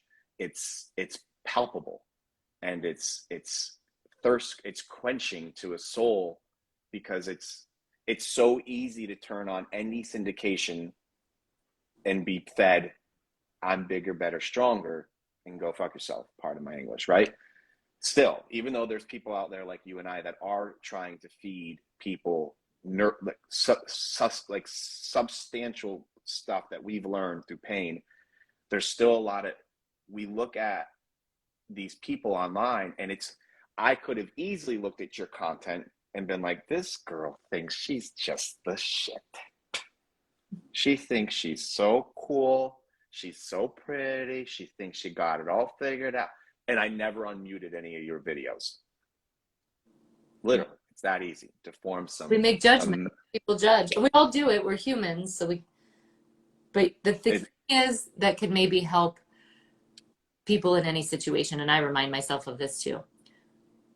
When we are judging another, our triggers are our teachers. Mm-hmm. That there is a judgment arising in your humanness, in your body, in your mind, in your emotions when you're triggered by someone. Take heed to the warning of your body. Like, if something does not feel aligned, trust yourself. And at the same time, you don't have to perpetuate gossip. You don't have to stay stuck in the story. You don't have to fuel the fire, and that you don't have to fuel that dragon. You can acknowledge it. If something, our triggers are our teachers. So if there is someone that tends to be, and this happens too, people show up in your life. I attract all kinds of people. It's not to say, oh, I never attract this person. It's like, listen, I do attract different energies. The key is to know thyself and feel into, what am I being called to do in this moment? Because if you're triggered by someone, there's a lesson, there's a teacher showing up. Usually it's something you've denied or ignored within yourself, or judged within yourself. What you see in another, honestly, the brain doesn't know the difference between what we see in another and how we feel about ourselves. There's something called mirror neurons.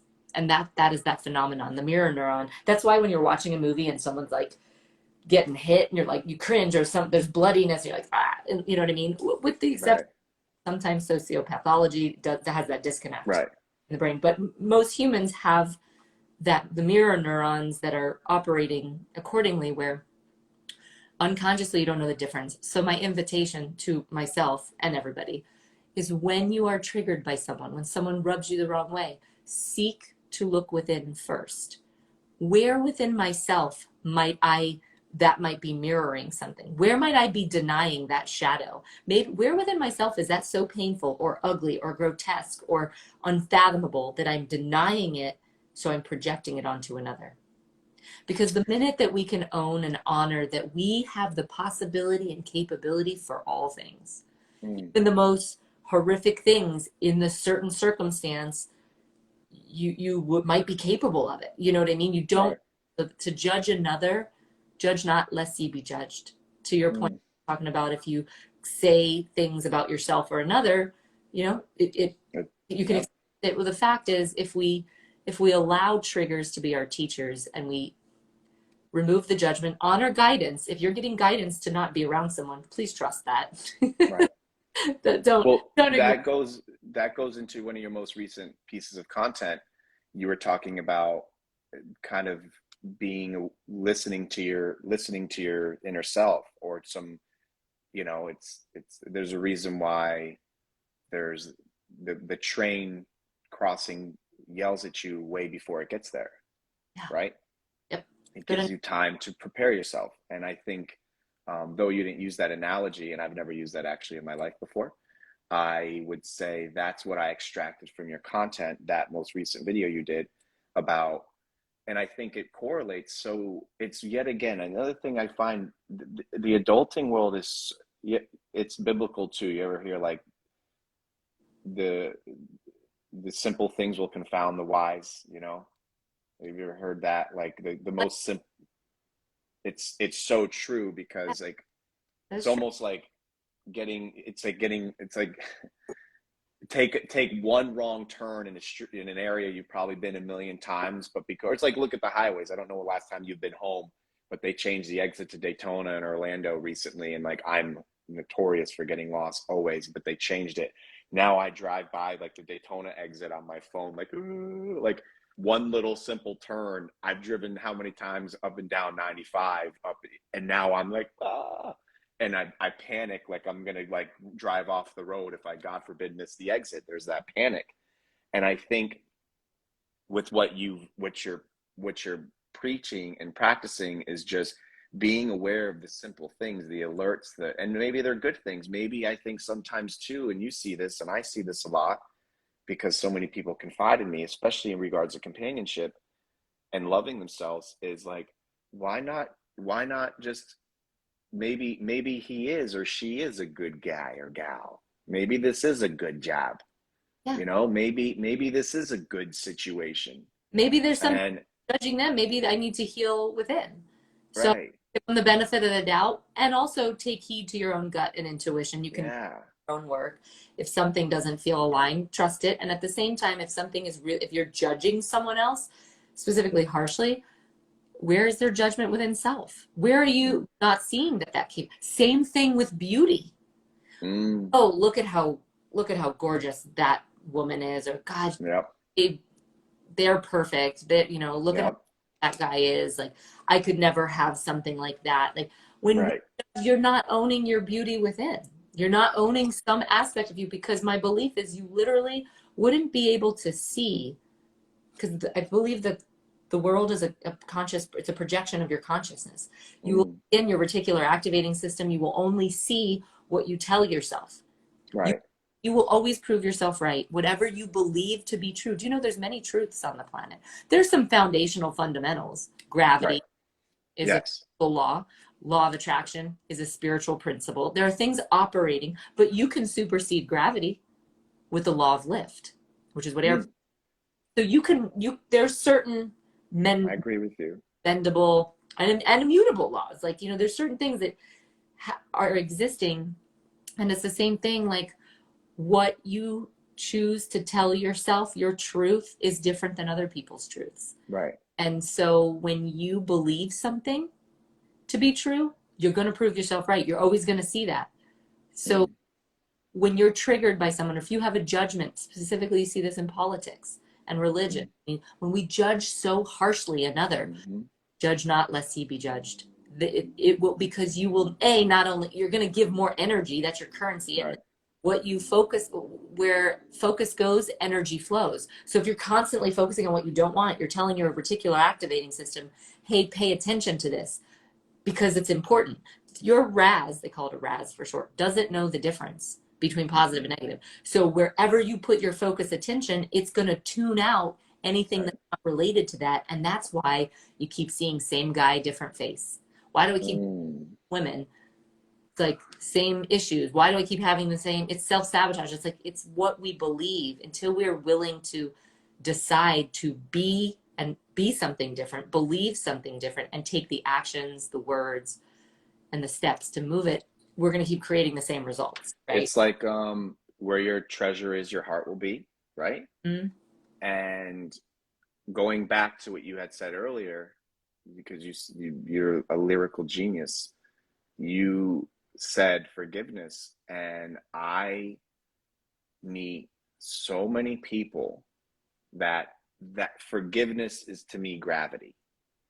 There's no way around it. You can try to fight it, but you will there's an exact weight over ratio to the gravitational pull that a thing will fall, etc. There's no way of defying it. And I've met one of the most beautiful stories that has happened to me in the last net 365 days is probably meeting someone who was extremely candid with me and sharing with me their sternness and validation and not forgiving. Mm. And I don't argue. It was a wonderful talking piece for, and has been for a long time. And I don't argue with people anymore. I used to be the guy this is way before my 25-ish moment. I would want to tell you this, don't drink the soda. It's got the sugar. I don't do that anymore. I think when something's attractive, it works itself. For instance, the only argument I ever won with a religious guy, not a spiritual guy, was after I had gotten hit over the head a million times with his theories and outlooks and this. I said, could you imagine telling me about your God without speaking? Could you just imagine that? We as humans take the gift of dialogue so for granted. And I've been saying this a lot too, and that is, I was able to finally put my theory to the test by talking to 3 different teachers at our #1 deaf and blind school in St. Augustine. And I said, I have a theory that people that can't speak don't argue much. Is that true? And their jaws dropped. And they're like, and these wasn't all 3 of them at the same time. This was accumulatively over a span of time. And they said, I had never thought about it, but let me think. And they go, they argue, but they don't, not like us. And I'm saying, meaning having the gift of dialogue, meaning you don't really see too many people that can't speak arguing over the Subway sandwich not being made right. You don't see someone sitting there for 30 minutes. They probably just, you're not going to get it. Yeah. I'm going to go I'm not going to have the sub today. Yeah.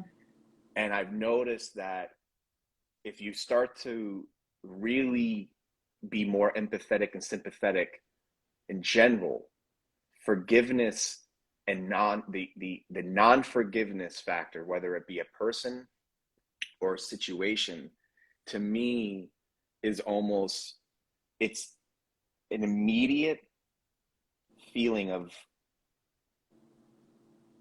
success when it comes to like, it's like wanting your day to be great, but yet you haven't forgave somebody, even if you're 100% right. But to forgive somebody, after 365 days ish of spending time with this person and communicating with them, they, not by saying it, not by me, if they didn't do it, I wouldn't be friends with them. They took it upon themselves one day without me knowing to construct a handwritten letter to some people that in theory on paper deserve no forgiveness. They were horrible humans to this human, and in theory should be beheaded, and should be, because they never sought remorse, they never sought acknowledgement of they wreaked havoc and destruction and dismay upon this person that I was talking to, and it had happened at a latter point in life, and this had become part of their psychology, like their psychology of how they, and those around them even formed that opinion of like, fuck them. And they took it upon themselves to write letters to these people, and as if it was actually, you could see it, they told me that the feeling that came over them the minute that letter was in the mailbox, and let alone if they, I don't know if they saw it leave or not, I'm not sure about all that, but they said it was like they could breathe for the first, it was like they took their first breath. Yeah. Or like, and I'm thinking, and I didn't do it, once again, that wasn't so, do it because I said to do it, and people seem to be attracted to things that work. For instance, if I were to say you just met, like your hair is beautiful, and I were to say, who cuts your hair? That's a segue of you maybe giving someone a wonderful word of acknowledgement and referral, because it's beautiful, it works, it's working. By consequence of you not saying to me, you got to get your hair cut by this girl, she's the only one, or guy, that's the only one. If you don't get your hair cut by him, I'm not your friend. Those people, I feel, they're missing out, because without speaking, you can tell so much about somebody that when it's beautiful, people come to you. And when someone now says to me, Chenzo, how you got that with all this? And it's not my monetary gain, it's not my car, it's not my clothing. They seem to be attracted to this rest. And by consequence of letting them talk to me, if there's these easy indicators, like you said, the things that can't be defied, that are simple science, unforgiveness, non-loving yourself, things of that nature, excluding the outside circumstances that may be a little bit more complicated. Maybe you really are living on a burial ground of an Indian pasture, and now you really are dealing with some dragons. I don't know. Maybe there's some outside circumstances. But if you're pissed off at somebody and you haven't forgave them, it's like one of the easiest things. It's literally like not drinking soda and having a problem with weight. You're down 10 pounds. Mm-hmm. It's like you want to lose 10 pounds, you drink soda, I got a plan for you. Simple. But it confides the wise. Yeah. Because it keeps him in that rut. And I'm so, once again, let me reiterate, I'm proud of you because I know, let me ask you, what season are you in right now of life as a human? Are you in a good season? Do you have rest? Because I know it's fleeting. It doesn't mean we may have it today. Like I feel such a peace, even this conversation with you. And then tomorrow at noon or tonight or 5 minutes from now, one phone call, one text. Are you in a good season right now? I believe so. Yeah, and I'm conscious of the time. I have to actually wrap here, Oh, okay, yeah, yeah. but I am and always aware in the dance of Mm, making sure I'm nourishing self, coming back to the fundamentals of self-love, self-acceptance, forgiveness, joy. Like I love that your word is rest. Mine is joy. Where, follow mm, joy. Where's the joy and reconnecting with self at that level. So I'm very proud of. Thank you, by the way. I appreciate yeah. um, you know, comments and sharing that. And I've come to be very proud too of where I am and where I'm going. And I've realized that in this never ending journey, we're never really getting anywhere. So let's just enjoy the damn thing as we go. Because we're going to, Girl. years from now and look back and go, did I enjoy it? Did I live fully? Did I love? Did I connect? Did I feel? Was I with Hmm. all the human emotions? And I feel like I'm at that stage in my life where I'm very connected. So You're slowing it down. yeah. You ever do? I'm sure I know you have. It's a rhetorical statement, but you see if you may remember, you see a photo of yourself and you remember that day, the clothes you wore, the clothes that didn't fit or did fit. And you remember almost everything about that day. And you remember, I speak for myself, and you like hated that day because you're like, God, you felt fat that day or you felt unaccomplished that day. And you see a photo and it's a year later and it's an adulting thing that's happened. And you go, damn, I was looking good then. Yeah. I missed that. Where did that shirt go anyways? Couldn't see, And right. see if there's So, yeah. right. But Listen, I know if you got to run, I don't want to, this is the point it happens. So thank you. Is there anything right now time sensitive that I could help you promote, push? Do you have anything on the horizon I that's going on? um I'm gonna be doing a self-love challenge. I haven't selected the date yet, so it's not ready. Okay. Say if people head over to my Instagram page, my links, there's all kinds of free resources. I work Okay. with ambitious driven women who want to attract love while loving themselves and without losing themselves. But I work with men and women if it's a good fit. Like I'll work with men if it's a good fit, if like it's Okay. a relationship area. But if people head over Right. to Instagram, I've got uh, you know specific downloads and things that would be super supportive. Okay. And after this renders or whatever, I'll send it over to you and then I'll be adding all of your appropriate bylines and things of that nature. But listen, I can't thank you enough for being receptive to doing this. And for those that are listening, I don't give a lot of uh, information over to people I approach for the show. It was very vague, and you were very receptive, and I appreciate that. And there's no questions that were premeditated. You did phenomenal, as I knew you would. And thank you for sharing not only your like what you do and your outlook, but what you've been through to some degree, and it's amazing. So I'm sure we will be staying in touch as we have digitally. And if you don't, do you come home ever much, or is that Uh, you don't? Flagler, no. I go home is Okay, okay. Well, Jackson in the near distant future or forever, you always have a home and a friend in Flagler Beach. so much. So listen, so thank you so much. I'll go ahead and I'll see if I can try to like send it to you. It's weird because it's Instagram, but once it renders and all that, I'll let you know when I post it on the other platforms. But Okay, perfect. Thanks. thank you so much. Appreciate you. All Okay. You're very welcome. Thank you. right, take care. Take care. Let's see.